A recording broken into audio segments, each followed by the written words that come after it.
என் அன்பு பிள்ளையே, உன்னை நினைத்து ஒரு ஆண் அழுது கொண்டிருக்கிறார். அவர் யாரென்று, அவர் எதற்காக உன்னை நினைத்து அழுது கொண்டிருக்கிறார் என்றும் உனக்கு உணர்த்த வந்திருக்கிறேன். என் பிள்ளையே, நீ நினைக்கலாம், யார் அழுதால் நமக்கு என்ன என்று. உன் அப்பன் ஏன் இப்பொழுது இந்த விஷயத்தை சொல்ல வந்திருக்கிறார் என்றும் நீ நினைக்கலாம். என் குழந்தையே, இது உன்னுடைய வாழ்க்கை சம்பந்தமானது. அங்கே உன்னை நினைத்து அழுது கொண்டிருப்பவருக்கு உனக்கும் மிகப்பெரிய தொடர்பு ஒன்று இருக்கிறது. அவர் அழுது கொண்டிருக்கிறார் என்று உனக்கு நிச்சயமாக தெரிய வரும். நீயும் மனவேதனை அடைவாய். நீ மனவேதனை அடைய வேண்டாம் என்பதற்காக இதனை சொல்லவில்லை. நீயும் அவரை பற்றி புரிந்து கொண்டு ஒரு மிகப்பெரிய பிரச்சனையை முடிவுக்கு கொண்டு வருவதற்காகத்தான் இந்த முருகப்பன் இப்பொழுது இதனை தெரிவிக்க வந்திருக்கிறேன். என் தங்கமே, பொதுவாக ஒரு குடும்பத்தில் ஆண் அழுகிறான் என்றால் அதை மற்றவர்களால் அதை ஒருபொழுதும் ஏற்றுக்கொள்ள முடியாது. ஏனென்றால் ஆண் என்பவன் மனதை எப்பொழுதும் கல்லாக வைத்திருப்பவன். அதற்காக அவன் மனம் கல் என்று அர்த்தம் கிடையாது. மற்றவர்கள் முன்னிலையில் எப்பொழுதும் தன்னை தைரியமானவனாக காட்டிக்கொள்பவன். தனக்குள் எத்தனை பிரச்சனைகள் வந்தாலும், எத்தனை வேதனை இருந்தாலும் அதை கண்ணீரால் மற்றவர்களுக்கு முன்னிலையில் ஒருபொழுதும் வெளிப்படுத்தவே மாட்டான். ஒருவேளை தனக்கு கண்ணீர் அடக்க முடியாமல் வந்தால் கூட அதை மற்றவர்கள் முன்னிலையில் வெளிப்படுத்தாமல் தனியாக சென்று அழுது விடுவானே தவிர ஒருபொழுதும் யாருக்கும் தெரியும்படி அதனை வெளிப்படுத்த மாட்டார்கள். இத்தனை மனங்களை கொண்ட ஒரு பெண் உனக்காக அழுகிறாள் என்றால் நிச்சயமாக அதனை நீ தெரிந்து கொள்ள வேண்டும். ஒரு பெண்ணின் மனதில் எத்தனை இருக்கிறது என்பதை யாராலும் அறிந்து கொள்ள முடியாது. பெண் என்பவள் அதிகமாக அன்பு கொண்டவள். அப்படிப்பட்ட பெண் அழுகிறாள் என்றால் அந்த கண்ணீருக்கு காரணமாக ஏதோ ஒரு விஷயம் இருக்கிறது என்பது நீ புரிந்து கொள்ள வேண்டும். என் பிள்ளையே, பெண்ணானவள் தெய்வத்திற்கு ஒப்பானவள். ஏனென்றால் அவள் தாய்மை பண்பு உள்ளது. அப்படிப்பட்ட பெண் உணர்ச்சி மிக்கவள், சீக்கிரமே உணர்ச்சி வசப்படக்கூடியவளும் கூட. உனக்காக ஒருவர் அழுகிறாள் மனநிலைக்கு வந்திருக்கிறார் என்றால் அவர் உன் மீது எத்தனை அன்பு வைத்திருக்கிறார்கள் என்பதை முதலில் நீ புரிந்து கொள்ள வேண்டும். முதலில் உன்னை புரிந்து கொள்ளாமல் காயங்களை உனக்கு அதிகமாக கொடுத்த அந்த உறவு இன்று உன்னை நினைத்து அழுது கொண்டிருக்கிறது. என் தங்கமே, கணவன் மனைவி சேர்ந்திருக்கும் பொழுது தன்னை துணையின் அருமை இருவருக்கும் சாதாரணமாக தோன்றும். ஒரு சிறிய பிரிவினை வரும்பொழுதுதான் வாழ்க்கை துணை எவ்வளவு முக்கியம் என்பது புரியும். எல்லோருக்குமே அதனுடைய வலி என்பது எப்படி புரியாது. ஆனால் சில நேரங்களிலும் காலப்பிரிவுதான் உண்மையான அன்பு என்றால் என்ன, உறவு நம்மோடு இல்லை என்றால் நம் வாழ்க்கை என்ன ஆகும் என்பதை புரிய வைக்கும். என் தங்கமே, இப்போது உன்னை நினைத்து அழுது கொண்டிருப்பவருக்கு அப்பேற்பட்ட ஒரு சூழ்நிலைதான் ஏற்பட்டிருக்கிறது. தன் வாழ்க்கையில் செய்தது எத்தனை பெரிய தவறு என்பதை அவர் இப்பொழுது உணர்ந்து கொண்டிருக்கிறார். அவர் தற்போது இருக்கின்ற மனநிலையை, கஷ்டங்களும் வேதனைகளும் இனிமேல் அவரை இது போன்ற ஒரு தவறை மீண்டும் செய்யாத அளவிற்கு மனதளவில் பக்குவப்படுத்தி இருக்கின்றது. என் தங்கமே, உனக்கு அவருக்கும் ஏகப்பட்ட கருத்து வேறுபாடுகள் இருந்த பொழுதும் ஒருவரை ஒருவர் பிரிந்து வாழ்ந்து கொண்டிருக்கிறீர்கள். என் தங்கமே, அப்பன் சொல்வது யார் என்று நீ இப்பொழுது புரிந்து கொண்டாய் அல்லவா? என் பிள்ளை, உன்னை விட்டு பிரிந்தாலும் அவரின் எண்ணங்கள் முழுவதும் உன்னை சுற்றிதான் இருந்து கொண்டிருக்கிறது. நீ எந்த அளவிற்கு அவரால் வேதனைப்பட்டாய் என்பதை அவரால் நன்றாக உணர முடிகிறது. நான் ஏன் இத்தனை காயப்படுத்தினேன், நமக்கு ஏன் இத்தனை கோபம் வந்தது என்று நினைத்து நினைத்து அவர் அங்கே கதறி அழுது கொண்டிருக்கிறார்.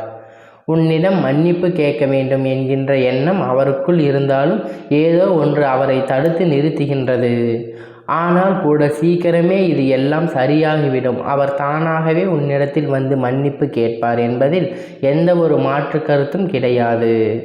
என் தங்கமே, உண்மையான அன்பு என்பது எங்கும் சென்றாலும் எப்படி இருந்தாலும் ஒருபோதும் தன்னுடைய உயிரான உறவை பிரிந்து வாழ வேண்டும் என்றும் நினைத்தால் கூட அது நீண்ட நாட்கள் நிலைத்து நிற்காது.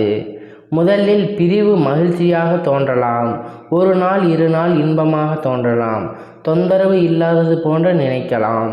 ஆனால் சில நாட்களிலேயே வாழ்க்கை தலைகீழாக மாறிவிடும். என் தங்கமே, அதனை பிறகுதான் தெரியும் நமக்கு துணை இல்லாதது எத்தனை பெரிய கஷ்டம் என்று.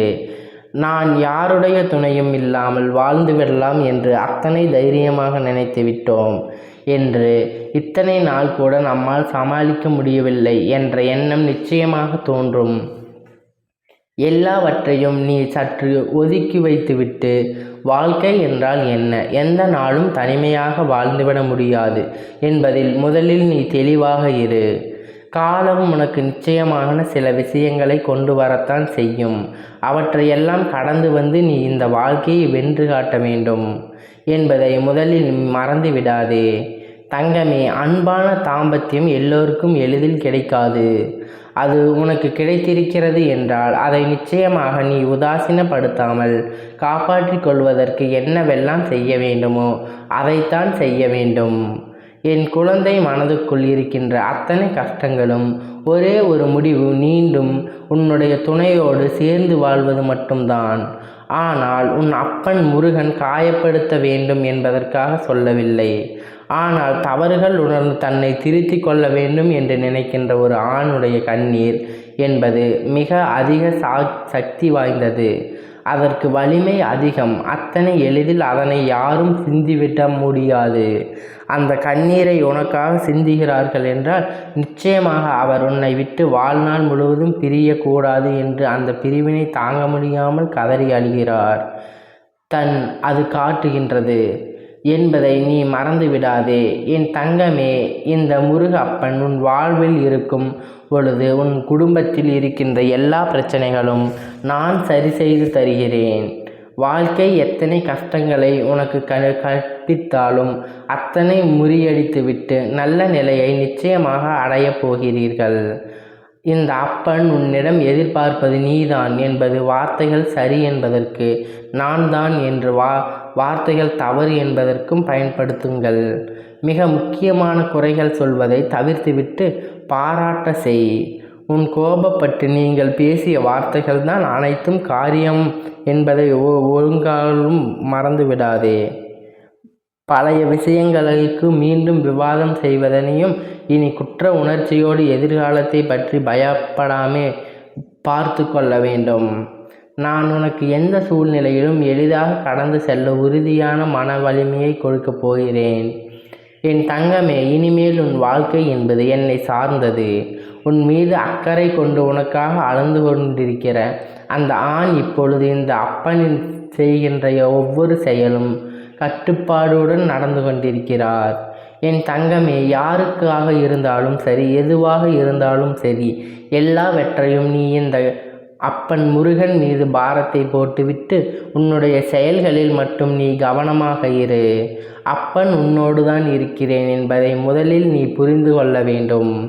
நான் உன்னோடு இருந்து உன் கஷ்டங்களை எல்லாம் தீர்த்து வைத்து உன்னுடைய வாழ்க்கையில் நடக்கின்ற அத்தனை கண்ணீருக்கும் பதிலையும் கொடுத்து விடுவேன். என் தங்கமே, உன்னுடைய உயிரான உறவின் கண்ணீரை துடைத்து மீண்டும் இந்த வாழ்க்கையை நல்லபடியாக நீ தொடங்க வேண்டும். ஆணின் கண்ணீருக்கு உண்மையாகவே மதிப்பு அதிகம். அந்த கண்ணீரை உனக்காக தரும் பொழுது அதை நீ சாதாரணமாக எடை போட்டு விடாதே. யாரும் அத்தனை எளிதில் இது போன்ற மனம் வருந்தி திருந்திய உறவுகள் கிடைத்து விடாது. உனக்கு இப்போது உண்மையான உறவு என்றால் என்பது புரிந்து இருக்கும். அதை நீ தவற விட்டுவிடக்கூடாது. பொய்யான உறவு என்றால் அதன் அருகில் ஒருபொழுதும் நிற்கக்கூடாது. இவை இரண்டிலும் என் குழந்தை தெளிவாக இருக்கும் பட்சத்தில் நிச்சயமாக இந்த வாழ்க்கை எப்பொழுதும் உனக்கு சந்தோஷமாக மட்டுமே என்பதை நீ மறந்து விடாதே. உன்னுடைய சந்தோஷத்தின் இந்த அப்பன் முருகப்பன் நானும் முழுமையாக பங்கெடுத்து கொள்வேன். என் பிள்ளையின் முகத்தில் எப்பொழுதும் சிரிப்பு சந்தோஷமும் நிறைந்திருக்க வேண்டும். என் தங்கமே, இந்த முருக அப்பனுடைய ஆசீர்வாதங்களும் அன்பு துணையும் எப்பொழுதும் உனக்கு முழுமையாக கிடைத்து கொண்டே இருக்கும். ஓம் சரவண பவா. ஓம் சரவண பவா. ஓம் சரவண பவா.